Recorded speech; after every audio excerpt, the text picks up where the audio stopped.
During my high school days, college days, talagang sobrang ang dami kong pimples. Ang dami talaga, konting ano lang, puyat. Talagang may tutubuan na talaga ang tigyawat, ma-expose ako sa araw, yan, tapos ma-stress. Dati, mataba rin ako sa mga nakakilala sa akin ng elementary, high school, college days. So, galing ako sa mataba. Alam na nga natin, pag mataba sa school, laging binubuli, di ba? So, parang I took it as a challenge na kailangan kong pumayat. Nag-workout na ako dati, pero hindi ganun kabilis yung result.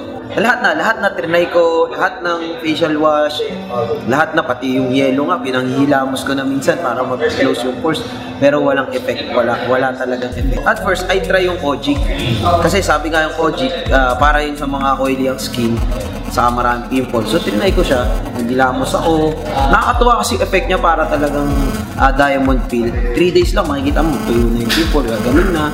Tapos, nung lumabas yung new product line, which is yung Lopolan, yun, sinubukan ko. Yung pinaka-favorite ko yung facial foam. Kasi hindi siya mahapdi. So, tapos mild lang siya. And then, yung protection sa sun, meron na rin yung BB cream. Maganda sa face. Minsan nga, natuwa ako kasi hindi naman ako Koreano. Napagkakamalan ako Koreano dahil sa skin ko. Minsan napagkakamalan din akong Japanese dahil sa skin ko.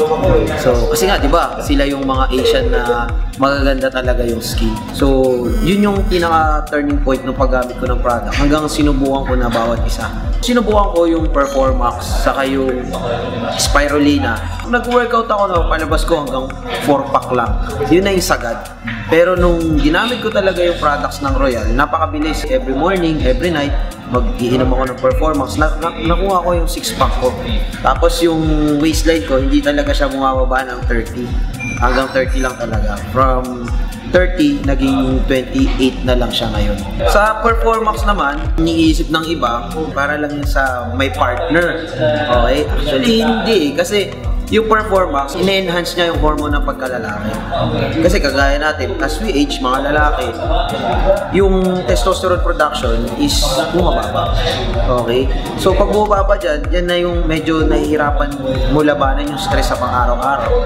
So, one time, isa sa mga experiences ko, kasi nga, madalas ako nag-workout, yung over-fatigue. Pag over-fatigue ka kasi, ang hirap matulog. Parang sobrang stress na stress ka. When I used to take Performax, yung tulog ko 8 hours talaga. Hindi siya putol. Tapos kapag natulog ka, may mga times ewan ko kung na-experience nyo, yung pag natulog ka, pag gising mo parang pagod na pagod ka. May mga ganong time Yun yung fatigue So, natulog ka na, pag gising mo parang hindi ka nakapahinga. Pero sa Performax, kahit konti lang yung tulog mo, pero nag-take ka nun, sobrang sarap ng gising mo, sobrang sarap ng pakiramdam. And syempre, yung tinatawag na muscle recovery. Sa pag nag-workout ka, kaya ka nag-workout kasi gusto mo punitin yung muscle mo para mag-repair ulit. Diba? Yung muscle recovery sa Performax, napakabilis. Kung dati, every 2 days ako nag-workout, ngayon, every other day. So, ang muscle recovery ko, isang araw lang. Kasi kinabukasan, workout ulit. So, napakabilis. Mararamdaman mo talaga yung workout mo, parang bitin ka, yung resting time mo. Pag sinasabing resting time mo, pagbuhat mo, yung pahinga mo, 10 seconds na lang. Ang pahinga ko, 10 seconds na lang. Buhat ulit, saka sunod.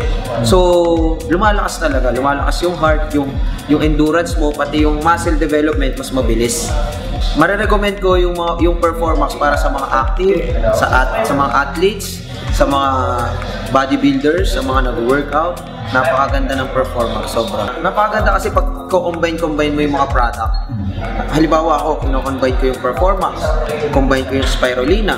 Bakit naman Spirulina? Kasi ang Spirulina, napakataas ng protein yan. Again, it helps sa pag-build ng muscle. Tapos syempre, para mas mabilis ma-flat yung abs mo, mag-fiber-rich ka.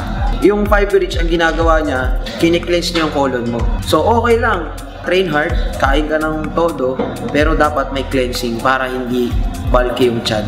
Sa'yo pa lang, kahit hindi ka na magsalita, ito ginagamit mo, hindi na nilang tatanong sa'yo kung effective, kasi effective talaga.